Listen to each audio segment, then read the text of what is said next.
नमस्कार, आप देख रहे हैं समाचार। आपके साथ मैं हूं पराक्रम सिंह शेखावत। बताएंगे आपको दिन भर से जुड़ी महत्वपूर्ण खबरें, लेकिन शुरुआत करेंगे सुर्खियों के साथ। वित्त मंत्री निर्मला सीतारमण ने लोकसभा में बजट पर चर्चा का दिया जवाब। विपक्ष शासित राज्यों की अनदेखी के आरोपों को किया खारिज। महंगाई पर कांग्रेस को दिखाया आईना। विपक्ष पर संसदीय, सामाजिक, आर्थिक और सैन्य स्तंभों पर हमले का लगाया आरोप।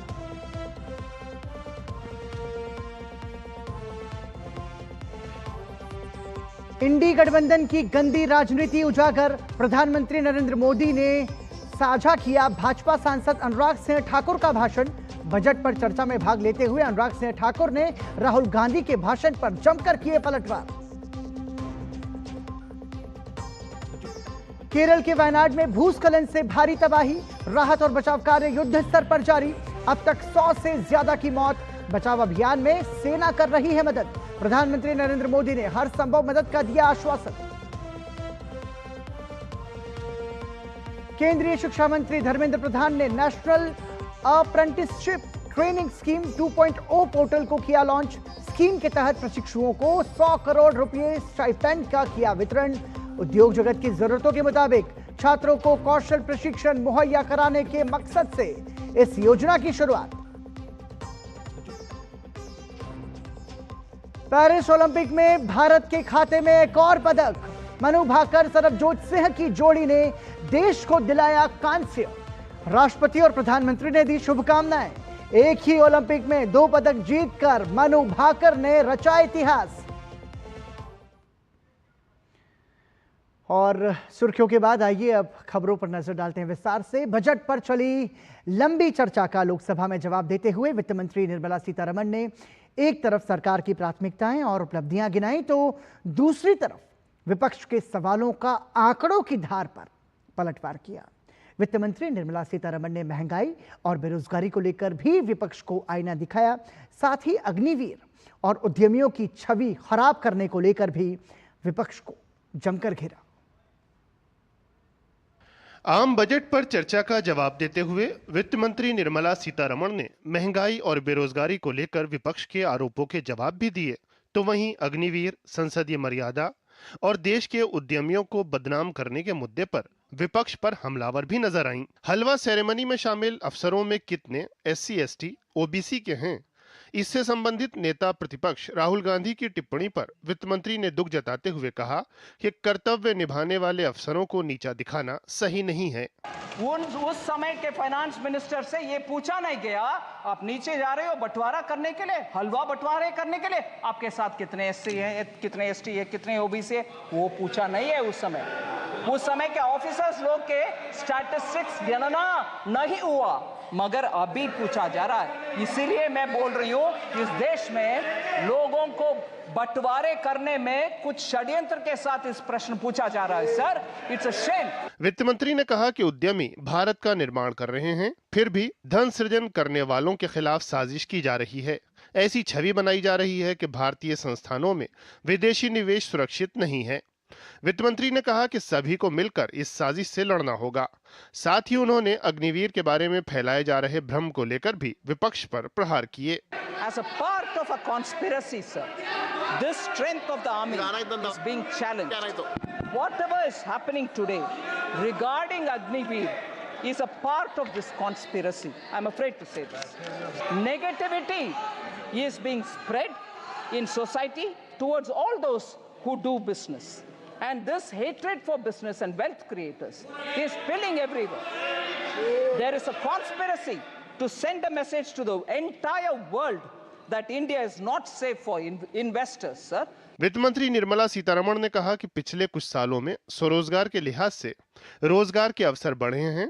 हम इस बजट में यूथ के लिए 5 ऐसी स्कीम का युवा पैकेज लाए हैं, जिसमें स्किल ट्रेनिंग और रोजगार सब हैं। वित्त मंत्री ने यूपीए के 10 साल में रोजगार का आंकड़ा गिनाते हुए कहा कि गलत प्रचार बंद। वित्त मंत्री ने यूपीए के 10 साल में रोजगार का आंकड़ा गिनाते हुए कहा कि गलत प्रचार करना बंद करें, डेटा आपके खिलाफ है। SBI research report which was released in July 2024 said India created 12.5 crore jobs between 2014 and 23 compared to only 2.9 crore during the UPA 10 साल. 2.9 करोड़ यूपीए के 10 साल में, मगर अभी 12.5 करोड़ हमारी 10 साल में सर. सो एम्प्लॉयमेंट के ऊपर बार बार गलत फहमियां प्रचार करना ये छोड़ दें, क्योंकि डेटा उसके खिलाफ है. महंगाई को लेकर वित्त मंत्री ने कहा कि 2008 में वैश्विक वित्तीय संकट के समय यूपीए सरकार के नाम रिकॉर्ड ही रिकॉर्ड हैं. इनकी महंगाई के रिकॉर्ड को तोड़ना मुश्किल है.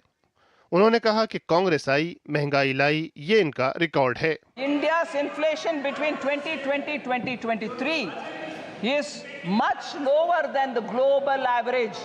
Prime Minister Modi, in spite of COVID, planned the economy in such a way that our inflation did not affect so badly. I want to just give you the list of the records, sir. NDA के समय 99 to 2004 तक 3.8, UPA 1 में 6%, UPA 2 में 10.2%, so UPA 1 and 2 put together 8.1%. अभी हम आ रहे हैं NDA 1 में 14-15 से लेकर इन्फ्लेशन 5 years में 4.5%, NDA 2 में 5.7%, NDA 1 and 2 put together 5.1%. कहाँ है 8.1%? वित्त मंत्री के जवाब के बाद लोकसभा से वित्त विधेयक पारित हो गया और आम बजट को मंजूरी मिल गई. शैलेंद्र मिश्र, ऋषि कुमार और अमरेंद्र गुप्ता के साथ ब्यूरो रिपोर्ट, डीडी न्यूज. पूर्व केंद्रीय मंत्री और हमीरपुर से भाजपा सांसद अनुराग सिंह ठाकुर ने लोकसभा में बजट पर चर्चा के दौरान कमल पर कटाक्ष करने को लेकर राहुल गांधी को घेरा. उन्होंने कहा कि राहुल गांधी ने कमल का नहीं बल्कि महायोगी शिव, भगवान बुद्ध और लोकमान्य तिलक जैसे महापुरुषों का अपमान किया है. कमल, इससे जुड़ा हुआ नाम राजीव भी है, और राजीव आप जानते हैं किसका नाम है, आप सब जानते ही हैं. तो क्या उनको भी बुरा समझते? क्योंकि इन्होंने राजीव को हिंसा के साथ जोड़ने की बात कही, कमल को हिंसा के साथ जोड़ने की बात कही. लेकिन मैं कहना चाहता हूं, मां लक्ष्मी का आसन भी कमल है, हमारा राष्ट्र पुष्प भी कमल है. और जिस पद्मासन मुद्रा में सिंधु सभ्यता में भगवान शिव की पशुपति नाथ के रूप में मूर्ति मिली थी, लोकमान्य तिलक पद्मासन मुद्रा में ही समाधिलीन हुए थे. आप कहते हैं कमल के चारों तरफ हिंसा है. आप कमल का अपमान नहीं कर रहे, आप बल्कि महायोगी भगवान शिव, भगवान बुद्ध और लोकमान्य तिलक जैसे महापुरुषों का अपमान कर रहे हैं. अनुराग सिंह ठाकुर ने राहुल गांधी को लेकर कहा कि कुछ लोग एक्सीडेंटल हिंदू हैं. उन्होंने महाभारत को लेकर राहुल गांधी के ज्ञान पर भी सवाल उठाए.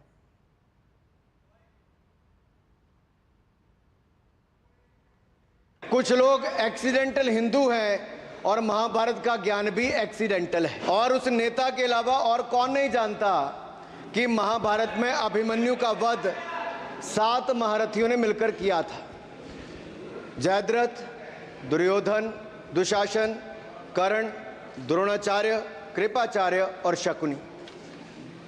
लेकिन राहुल जी ने कभी महाभारत, शायद, अब मुझे तो पता नहीं, पढ़ा भी नहीं, पर देखा भी नहीं होगा शायद. मैं इतना ही कहूंगा, जो चक्रव्यूह में फंसाने की बात कर रहे थे वो कर्ण को करना कह रहे थे, कृपाचार्य जी को कृपचाय बोल रहे थे. लोकसभा में बजट पर चर्चा के दौरान समाजवादी पार्टी अध्यक्ष अखिलेश यादव और पूर्व केंद्रीय मंत्री और हमीरपुर से भाजपा सांसद अनुराग सिंह ठाकुर के बीच भी तीखी नोकझोंक देखने को मिली. अखिलेश यादव ने अग्निवीर योजना का मुद्दा उठाया तो अनुराग सिंह ठाकुर ने उनके बयान पर पलटवार किया. उन्होंने कहा कि 1 रैंक 1 पेंशन की मांग को हमारी ही सरकार ने पूरा किया. अग्निवीर में 100% नौकरी की गारंटी है जो हमेशा रहेगी. देश में कारगिल के समय सबसे ज्यादा शहादत दी तो हिमाचल के वीर सपूतों ने दी. 4 परमवीर चक्र विजेता हुए, 2 हमारे यहाँ से हुए. 1 रैंक 1 पेंशन ये बात 40 साल तक इन्होंने दी. सर अगर दी तो प्रधानमंत्री नरेंद्र मोदी जी ने आकर दी. और ये नहीं सर, अग्निवीर योजना में 100% एम्प्लॉयमेंट की गारंटी है. प्रधानमंत्री नरेंद्र मोदी ने भाजपा सांसद अनुराग सिंह ठाकुर के लोकसभा में दिए इस भाषण का वीडियो सोशल मीडिया मंच पर साझा किया। एक्स पर साझा करते हुए उन्होंने लिखा कि मेरे युवा और ऊर्जावान सहयोगी अनुराग सिंह ठाकुर का यह भाषण अवश्य सुनना चाहिए। ये तथ्यों और हास्य का एक आदर्श मिश्रण है जो इंडी गठबंधन की गंदी राजनीति को उजागर करता है। केंद्रीय राजस्व सचिव संजय मल्होत्रा ने नई दिल्ली में पीएचडी चैंबर्स में एक बजट के बाद संवाद कार्यक्रम में कहा कि केंद्र सरकार की कोशिश टैक्स की प्रक्रिया को सरल और आसान बनाना है। उन्होंने कहा कि केंद्र सरकार लगातार संवाद के जरिए कर प्रणाली में सुधार के लिए तैयार है। Removing some of the procedural aspects so that if they are required to be changed, that they can be changed. They need not be part of the law itself, the substantive law which has to go to the parliament every year. You have to wait for 1 year for making those changes. Can some of the provisions which relate to times immemorial history, they are not actually used anymore, can they be removed out of it? So the whole purpose is actually to make it very, very simple, and it will be a collaborative effort. It will be an internal effort. First of all, we'll come up with a draft, and then of course, we will seek suggestions in what way and manner, I'm not sure, but we will seek suggestions so that, what comes out really is a good draft which is acceptable and which is workable to everyone. केंद्रीय शिक्षा मंत्री धर्मेंद्र प्रधान ने नई दिल्ली में national apprenticeship training scheme 2.0 portal को launch किया और scheme के तहत प्रशिक्षुओं को 100 करोड़ रुपए स्टाइपेंड का वितरण किया। ये स्टाइपेंड ग्रेजुएट और डिप्लोमाधारी छात्रों को मैन्युफैक्चरिंग, ऑटोमोबाइल और आईटी सेक्टर की कंपनियों में ऑन जॉब ट्रेनिंग के लिए डीबीटी के माध्यम से दिया जाएगा। उद्योग जगत की जरूरतों के मुताबिक छात्रों को कौशल प्रशिक्षण मुहैया कराने के मकसद से इस योजना की शुरुआत की गई है और पिछले 5 साल में 8,68,000 प्रशिक्षुओं को इसका लाभ मिला है। शिक्षा मंत्री धर्मेंद्र प्रधान ने कहा कि नेशनल अप्रेंटिसशिप ट्रेनिंग स्कीम के तहत युवाओं को 6 महीने से 1.5 साल की ऑन जॉब ट्रेनिंग के लिए प्रतिमाह 4,500 रुपए का स्टाइपेंड दिया जाएगा। हमें एम्प्लॉयबिलिटी स्किल्स बढ़ानी है। नैट्स एम्प्लॉयबिलिटी स्किल बढ़ाने के लिए एक इनोवेटिव इंस्ट्रूमेंट है और इस साल इसको 8 लाख तक बढ़ाया गया है, पहुंचाया गया है और आने वाले दिनों में डायरेक्ट बेनिफिट ट्रांसफर के माध्यम से एनएसपी की प्लेटफॉर्म को यूज करते हुए इस सभी लाभार्थियों को, स्टूडेंट्स को सरकार की ओर से उच्च शिक्षा में 4,500 रुपया पर मंथ 6 महीने से लेके 1.5 साल तक उसकी जो स्किल की रिक्वायरमेंट है उस हिसाब से उसको दिया जाएगा। पश्चिम बंगाल के दिग्गज कांग्रेसी नेता अधीर रंजन चौधरी ने मल्लिकार्जुन खड़गे पर निशाना साधा है।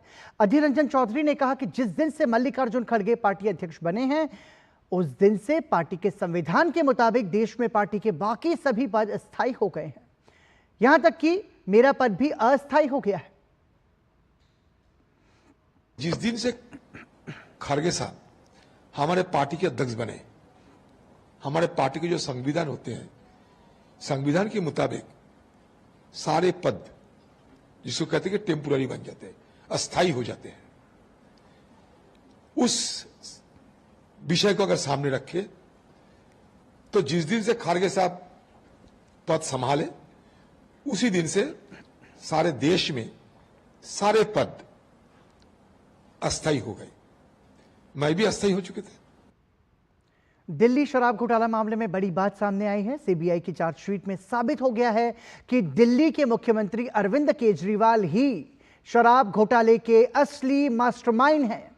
सीबीआई ने इस मामले में मुख्यमंत्री अरविंद केजरीवाल और अन्य के खिलाफ राउज एवेन्यू कोर्ट में चार्जशीट दाखिल की थी। मुख्यमंत्री केजरीवाल को ईडी मामले में पहले ही जमानत मिल चुकी है, हालांकि वो सीबीआई की गिरफ्तारी के मामले में जेल में अभी भी बंद हैं। और दूसरी ओर दिल्ली में कोचिंग हादसे में 3 आईएएस अभ्यर्थियों की मौत के मामले में विद्यार्थियों का विरोध प्रदर्शन जारी है।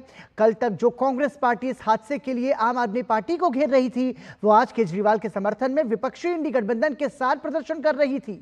जहां दिल्ली में आपकी सरकार, एमसीडी में आप, दिल्ली जल बोर्ड भी आपकी, ऐसे में आप नेता अपना पल्ला झाड़ते नजर आ रहे हैं और अफसरों को कसूरवार बता रहे हैं। वहीं दूसरी ओर भाजपा प्रवक्ता शहजाद पूनावाला ने कांग्रेस पर निशाना साधते हुए कहा कि कांग्रेस लापरवाही के कारण हो रही घटनाओं के लिए आवाज नहीं उठाती। उन्होंने कहा कि कांग्रेस के लिए इंडी दल ही पहली प्राथमिकता है। केजरीवाल जी की पार्टी को कांग्रेस पार्टी, समाजवादी पार्टी और अन्य दल पार्लियामेंट में खड़े होकर राजेंद्र नगर में हुई हादसा नहीं, हत्या के लिए जिम्मेदार ठहराते हैं और 30 जुलाई को जंतर मंतर में उनके साथ खड़े हो जाते हैं। कुछ दिन पहले पटेल नगर में कोई इलेक्ट्रिक्यूट हो जाता है, तो कोई सदर बाजार में इलेक्ट्रिक्यूट हो जाता है, तो कोई भजनपुरा में, कोई रोहिणी में, और बच्चे डूब के मर जाते हैं। और इसके लिए कोई प्रदर्शन इंडिया अलायंस नहीं करता। आज इंडिया अलायंस प्रदर्शन कर रहा है तो अरविंद केजरीवाल के लिए। ये इनका असली चेहरा है। इनकी प्राथमिकता दिल्ली वासी या देश की जनता नहीं, केवल दल हित है। और दिल्ली के ओल्ड राजेंद्र नगर में 3 छात्रों की मौत के बाद इलाके में छात्रों में रोष है। इस बीच एबीवीपी ने छात्र हितों को लेकर एक प्रेस वार्ता की। एबीवीपी के छात्र नेता हर्ष शक्ति ने कहा कि छात्रों को सुरक्षित करने के लिए एक रेगुलेटर बॉडी का गठन होना चाहिए। विद्यार्थियों से मनमाना किराया वसूलने को लेकर उन्होंने कहा कि दिल्ली में होम रेंट नियम लागू होना चाहिए। हर्ष शक्ति ने कहा कि दिल्ली सरकार को राजेंद्र नगर घटना में जवाबदेही सुनिश्चित करनी चाहिए। ये घटना कोई एक दिन की घटना नहीं है। ये पूरा एक नेक्सस दिल्ली में चलाया जा रहा है। देश के अलग अलग कोचिंग हब जहां पर है वहां पर चलाया जा रहा है और इसमें भ्रष्टाचार में संलिप्त अधिकारी, भ्रष्टाचार में संलिप्त खूनी एमसीडी, भ्रष्टाचार में संलिप्त हत्यारी दिल्ली सरकार जो इसको हादसा बताने में जुटी हुई है, उन सबकी जवाबदेही सुनिश्चित होनी चाहिए। ने मांग उठाई थी कि दिल्ली में जितने भी ऐसे कोचिंग संस्थान चल रहे हैं उन सभी कोचिंग संस्थानों की पूरी ऑडिट की जानी चाहिए। एक ऐसी रेगुलेटरी बॉडी का गठन किया जाना चाहिए जो दिल्ली की पूरी कोचिंग संस्थान जहां भी चल रहे हो, मुखर्जी नगर है, ओल्ड राजेंद्र नगर है, कालोसराय है, लक्ष्मी नगर है, ऑल अक्रॉस दिल्ली जहां भी ऐसे कोचिंग संस्थान चल रहे हैं उन सभी के प्रॉपर ऑडिट किए जाने चाहिए। दिल्ली के ओल्ड राजेंद्र नगर के राव आईएएस कोचिंग सेंटर के बेसमेंट में पानी भरने से स्टूडेंट की मौत के मामले में छात्र अभी भी धरने पर बैठे हुए हैं। छात्रों का कहना है कि उन्हें न्याय चाहिए। उन्होंने कहा कि जल भराव की समस्या बड़ी गंभीर है। इसके अलावा हॉस्टल और पीजी की फीस भी बहुत महंगी है। इस मामले पर हमारे संवाददाता निशांत राय ने छात्रों से बात की। शनिवार को जो घटना हुई थी उसके बाद से लगातार छात्रों में रोष है। अभी भी छात्र आप देख सकते हैं कि यहाँ पर बैठे हुए हैं इस धूप में। तमाम छात्र जो है वो धरने पर बैठे हुए हैं अपने साथियों की उन तस्वीरों के साथ, उन यादों के साथ जो इसी कोचिंग सेंटर में उन साथियों के साथ इन्होंने मिलकर देखी थी, लेकिन कुछ साथी केवल यादों में रह गए। हम बात करते हैं सर, लगातार बात चल रही है जब से ये घटना हुई है कि छात्र परेशान हैं। सबसे पहले मेरा सवाल है, क्या प्रमुख समस्याएं हैं जिनसे आप रोजाना रूबरू होते हैं? रोजाना तो यहाँ पे पानी की बहुत समस्या है, सीवर लाइन की बहुत समस्या है। यहाँ पे पानी पूरा जमा हो जाता है। यहाँ से पानी सीधा क्लासरूम के बेसमेंट के अंदर में जाता है। आप लोगों के हॉस्टल को लेकर भी सवाल उठ रहे हैं कि बहुत कम जगह में, बहुत महंगे रेंट में आप लोगों को रहना पड़ता है। हम बता देना कि ये राजेंद्र नगर में ही आप जाके देख लीजिए। यहाँ पे बच्चे इतना मतलब नहीं कि पार्टीशन वाले इसमें रह रहे हैं यहाँ पे बच्चे, और यहाँ पे रेंट इतना ज्यादा लिया जा रहा है, किसी का 16,000, किसी का 20,000। आज के छात्र कल का भविष्य हैं। एक तरफ छात्रों का धरना चल रहा है तो दूसरी तरफ छात्र अपनी जिम्मेदारी भी समझ रहे हैं। आप देख सकते हैं कि तमाम छात्र यहाँ पर सफाई करते हुए नजर आ रहे हैं और छात्रों का जो मैसेज है कि गंदगी ही कारण है, आओ इसको साफ करें, एमसीडी का काम करें। यानी कि जो काम एजेंसीज को करना चाहिए था, अब छात्रों ने तंग आकर अपने हाथ में ले लिया है और इस गंदगी को दूर कर रहे हैं। लेकिन सवाल ये है, जो भ्रष्टाचार की गंदगी है, जिस गंदगी के चलते इन छात्रों ने अपनी जान गंवाई है, आखिर उस गंदगी को कैसे साफ किया जाएगा? क्या केवल मात्र इस घटना की कार्रवाई के बाद से स्थितियां बदलेंगी या आने वाले समय में इसको लेकर ठोस नियम कानून बनाए जाएंगे और उनका सख्ती से पालन करवाया जाएगा? कैमरा पर्सन प्रमोद के साथ निशांत राय, DD news, Delhi. Rajendra Nagar coaching centre हादसे में आम आदमी पार्टी की स्थानीय पार्षद आरती चावला का नाम सामने आ रहा है। अभी तक पार्षद के विरुद्ध आम आदमी पार्टी की तरफ से कार्रवाई न किए जाने पर भाजपा नेता शहजाद पूनावाला ने भी सवाल उठाए हैं। राजेंद्र नगर में कोचिंग में हुए हादसे के बाद से एक नाम सामने आया है। वो नाम है राजेंद्र नगर की पार्षद आरती चावला, जो कि आम आदमी पार्टी से हैं और उनके आवास के बाहर हम मौजूद हैं। बात की जाए तो बीजेपी की, तो बीजेपी प्रवक्ता शहजाद पूनावाला ने एक बड़ा आरोप लगाया है। उनका कहना है कि जो इमारत है यहाँ पर इल्लीगल एक्टिविटीज़ चल रही हैं, कॉमर्शियल एक्टिविटीज़ चल रही हैं और साथ ही यहाँ पर भी सुरक्षा के मानकों का ध्यान नहीं रखा गया है।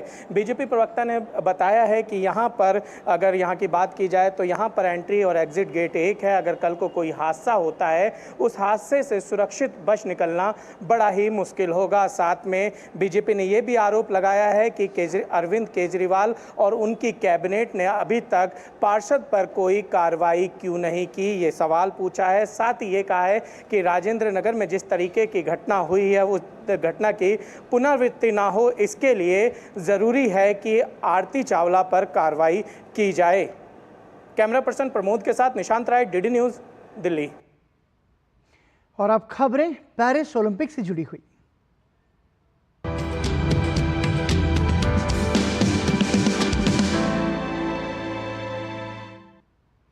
और शुरुआत अच्छी खबर से। भारत ने पेरिस ओलंपिक में दूसरा पदक जीत लिया है।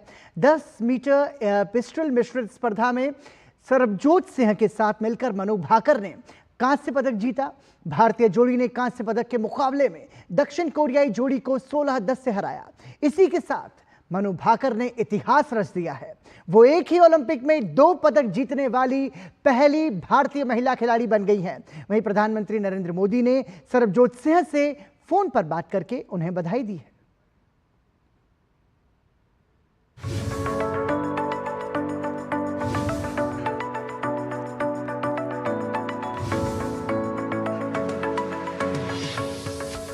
जुलाई मंगलवार का दिन भारत के लिए पेरिस ओलंपिक में मंगलमय रहा।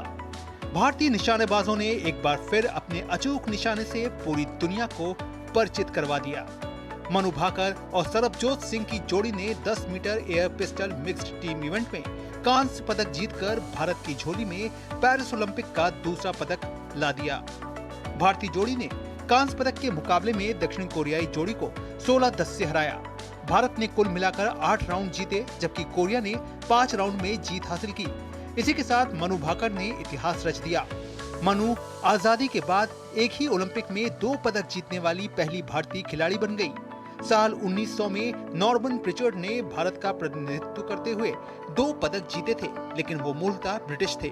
मनु से पहले तक किसी और भारतीय खिलाड़ी ने एक ही ओलंपिक में 2 पदक नहीं जीते थे। वहीं सरबजोत का ये पहला ओलंपिक मेडल है। मनु 2 ओलंपिक मेडल जीतने वाली पीवी सिंधु के बाद दूसरी भारतीय महिला खिलाड़ी हैं। वहीं मनु 2 ओलंपिक पदक जीतने वाली तीसरी भारतीय हैं। मनु से पहले पीवी सिंधु और सुशील कुमार ने 2 ओलंपिक पदक जीते थे। मनु सरबजोत के पदक जीतते ही बधाई का सिलसिला भी शुरू हो गया। राष्ट्रपति ने मनु और सरबजोत को एक्स पर पोस्ट करते हुए बधाई दी। उन्होंने लिखा, निशानेबाजी में mix team 10 metre air pistol event में भारत के लिए कांस्य पदक जीतने पर मनु भाकर और सरबजोत सिंह को बधाई।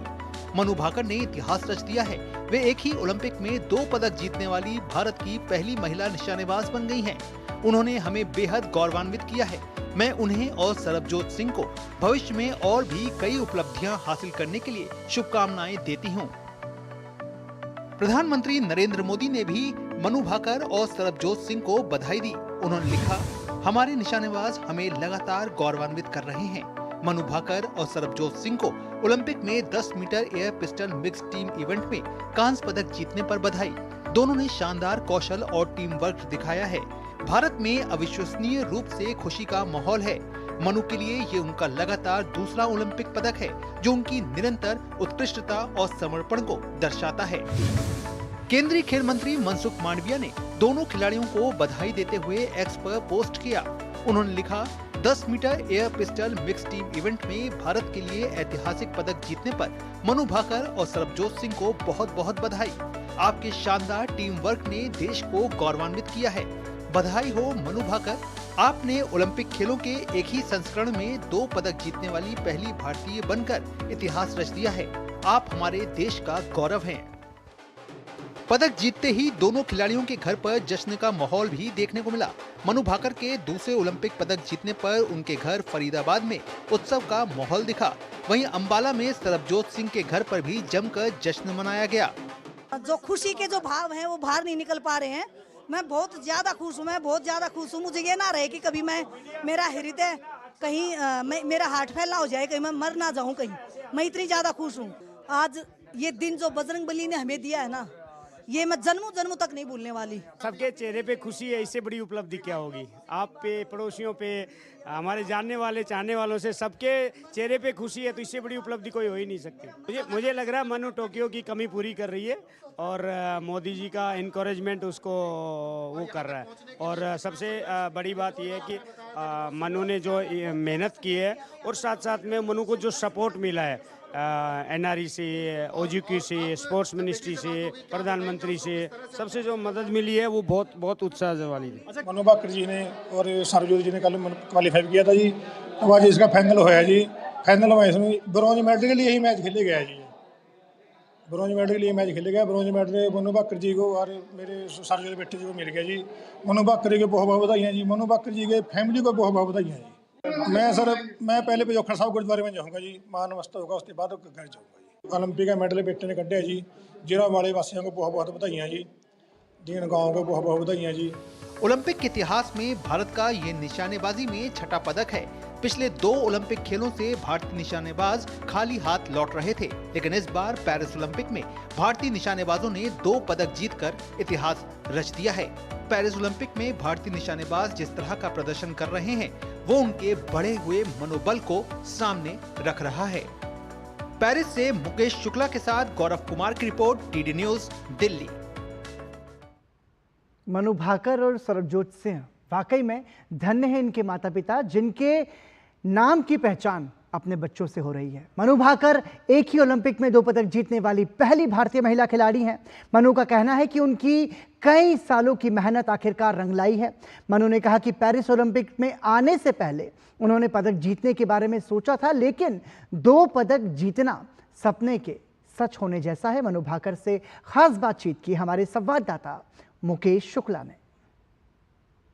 तो हमारे साथ हैं मनु भाकर, जिन्होंने दोहरी सफलता हासिल करी और इतिहास रचा। मनु, कितना बड़ा पल था 2 मेडल एक ही एडिशन में लेना, कितनी बड़ी बात? ऑनेस्टली मेहनत बहुत की थी। 1 मेडल का तो डेफिनेटली सोचा था, बट 2 होंगे इतना तो मतलब dream come true I would say. काफ़ी जो एफर्ट्स मेरी पूरी टीम के रहे हैं मेरे साथ, आई थिंक वो सब फल लाया है। और इतने सालों की मेहनत, 8.5 साल का मेरा करियर रहा है शूटिंग में, वो सारा फल लाया है। तो बहुत बहुत ग्रैटिट्यूड, बहुत सारा धन्यवाद सब लोगों को for showing this much support and love. Thank you.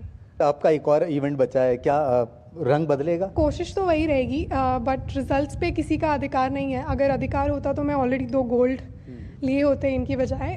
सो मैं पूरी कोशिश करूँगी और जी जान से मेहनत भी की है, तो देखते हैं अब क्या है। साई ने जिस तरह से काम किया, नारियाई ने काम किया, पूरी सरकार ने काम किया, कैसे देखते हैं खेलो इंडिया से अभी तक के अपने सफ़र को? 2018 में खेलो इंडिया का पहला एडिशन हुआ था, जिसमें मैंने 2 गोल्ड मेडल जीते थे, वो भी रिकॉर्ड के साथ। सो वहाँ से ही मैं काफ़ी थोड़ी लाइमलाइट में आई थी। उसके बाद टॉप स्कोर ग्रुप में और बहुत सारे स्पॉन्सर्स, और जैसे OGQ के साथ मैं 2018 से हूँ और फेडरेशन का हमेशा से सपोर्ट रहा है। सो आई वुड से कि इन सबको मिलाकर ही आज मैं यहाँ तक पहुँच पाई हूँ, वरना बिकॉज बहुत सारे एथलीट्स को बहुत सारी तरीके के इश्यूज़ होते हैं, फाइनेंशियल इश्यूज़, या फिर सपोर्ट नहीं मिल रहा कि बाहर जाके ट्रेनिंग करनी है, एक्सपोजर, या फिर बहुत सारे इश्यूज़। सो आई थिंक अगर ये इतना हमारे साथ कोऑर्डिनेट करेंगे तो I think our athletes can do wonders. So I've always said this and I will continue to say this, ki thank you so much Sai, Khelo India scheme and the top scheme, my sponsor SOGQ, and the huge team that I have of physios, teachers, mentors, my parents, family, friends, and my coach is Pal sir. But there's always go for improvement, so I will leave it to that. Thank you so much. तो ये थी मनु भाकर जो बता रही थी कि लंबा सफ़र था 8.5 साल का, लेकिन अब 2 मेडल इनके खाते में जुड़ चुके हैं, एक की और तैयारी है। कैमरा सैंथिल के साथ मैं Mukesh Shukla, DD news Paris.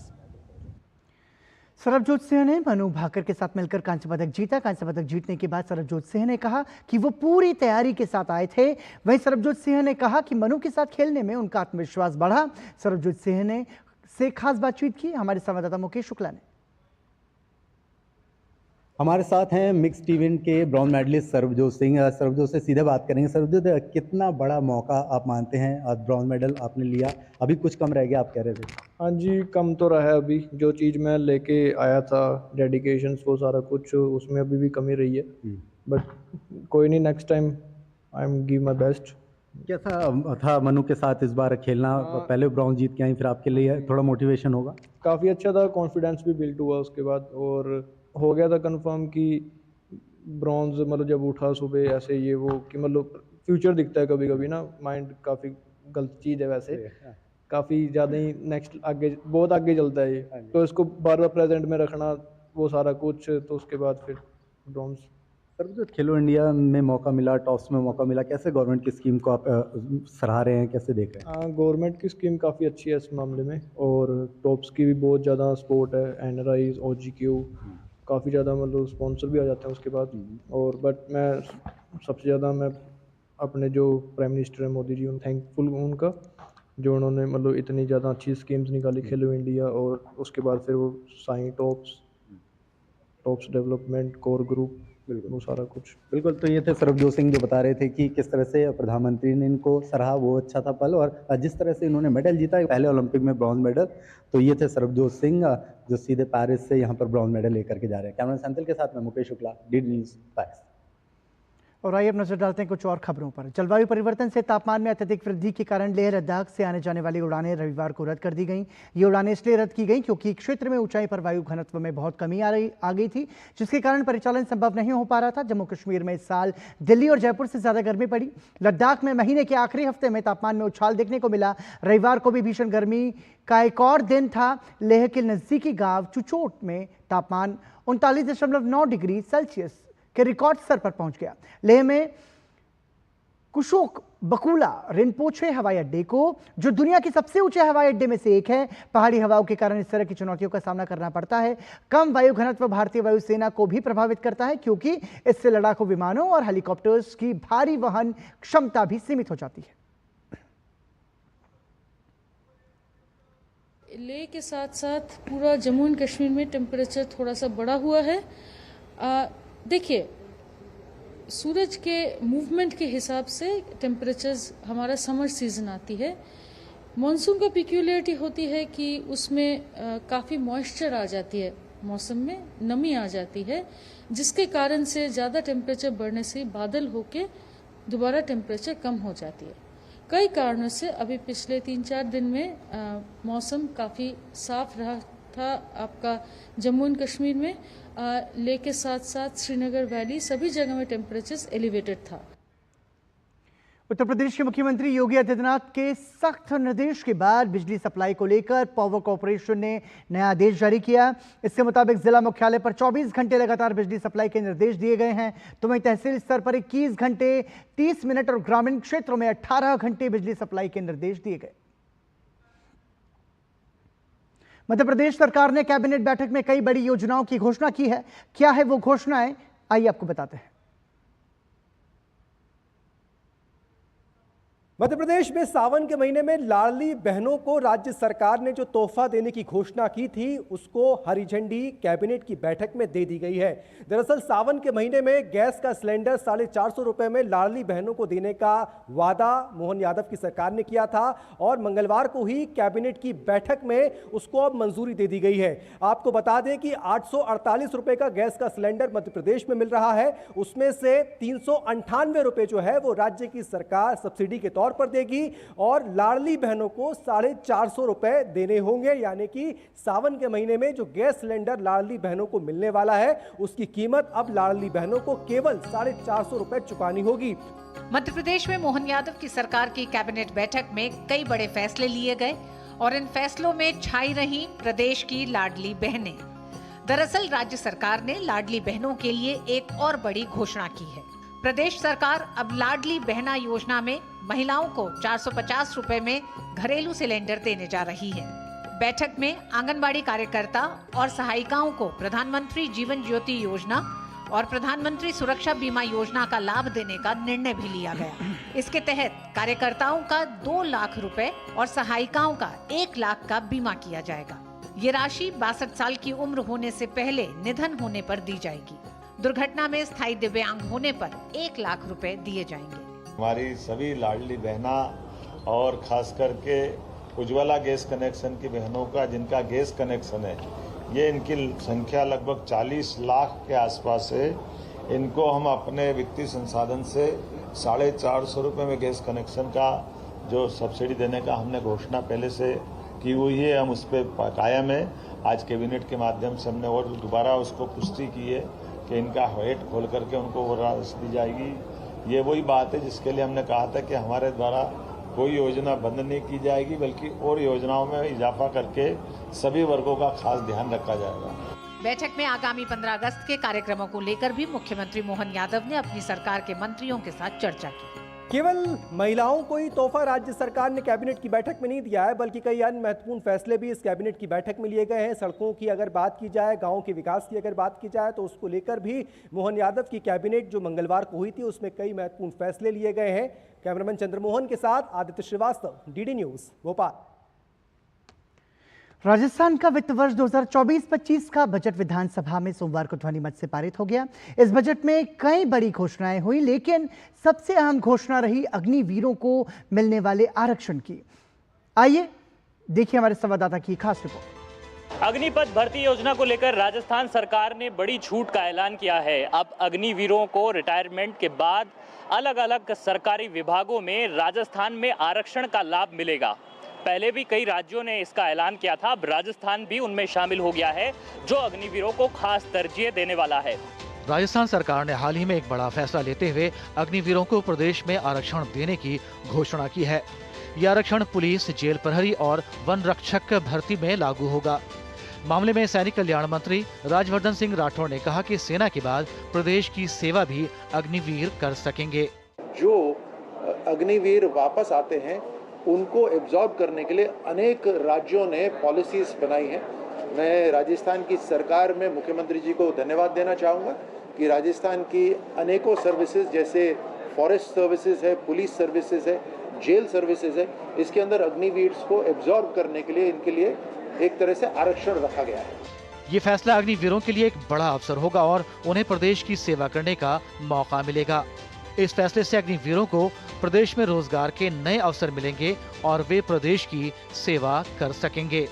माननीय मुख्यमंत्री ने जो योजना दी है उसके अनुसार ये लगता है कि बच्चों का फिर से इसके अंदर उल्लास होगा और फिर से उसी तरह से जो पहले की तरह है उसके अंदर सेवा में जाने के लिए लोग उत्साहित होंगे और आगे की ओर और बढ़ने की कोशिश करेंगे, क्योंकि उन्होंने कहा है कि जो सेना से निवृत्त अग्निवीर से जो आने वाले बच्चे हैं फिर उनको यहाँ पर राजस्थान में जो अन्य जो प्रतियोगिताएं हैं उनमें आरक्षण दिया जाएगा। इसलिए मुझे लगता है कि फिर से होगा और मैं खुद भी तैयारी कर रहा हूं और मैं फिर से जोश और उल्लास के साथ उसकी तैयारी करूंगा।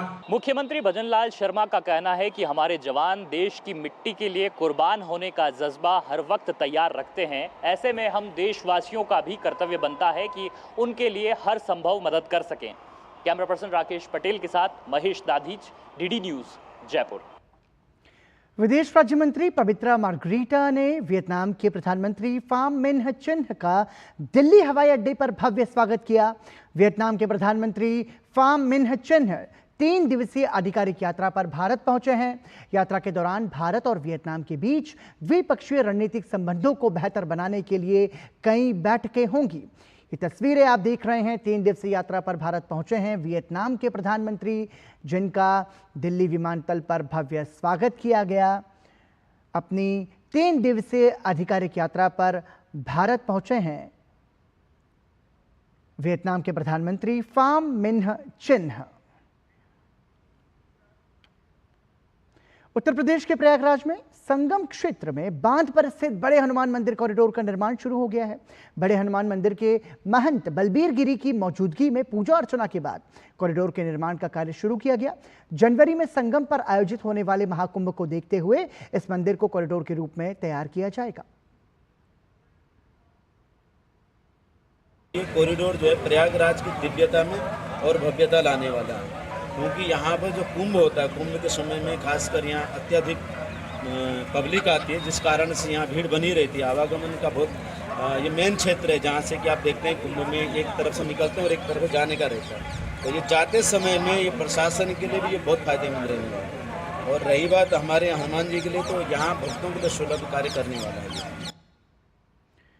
आइकॉन इंफ्रा के आर्किटेक्ट देवेंद्र मणि त्रिपाठी ने बताया कि हनुमान मंदिर कॉरिडोर वास्तु के हिसाब से अलौकिक बनाया जाएगा और इसमें पूजा पाठ, यज्ञ हवन की विशेष सुविधा होगी। हम सारी दुकानों को धीरे धीरे जिस प्रकार ये कंस्ट्रक्शन चलता रहेगा उसमें शिफ्ट करेंगे, ताकि आदमी को एक पूजा पाठ की बेरोक-टोक जगह मिले और एक ये जो श्रद्धा का भाव है वो पूरा हो सके। वास्तु का भी इसमें पूरा ख्याल रखा गया है। जो भी हमारे साउथ के कॉरिडोर हैं, जो एग्जिट्स है, क्योंकि कुंभ के समय यहाँ पे क्राउड मैनेजमेंट एक अपने आप में कर्म होता है, बाकी समूहों में इनकी महत्ता अलग है। कुंभ के समय पूरे विश्व से सभी दर्शनार्थी आते हैं, तो उसके लिए जो मंदिर का बेसिक वास्तु है, सभा मंडप, गर्भगृह, इन सबों को भी भविष्य में दूसरे फेज में एक्चुअली बनाया जाएगा। और इसी के साथ ही समाचार में अभी के लिए इतना ही, लेकिन डीडी न्यूज पर खबरों का सफर लगातार जारी है। देखते रहिए डीडी न्यूज। शुभ रात्रि, नमस्कार, अपना ख्याल रखिए।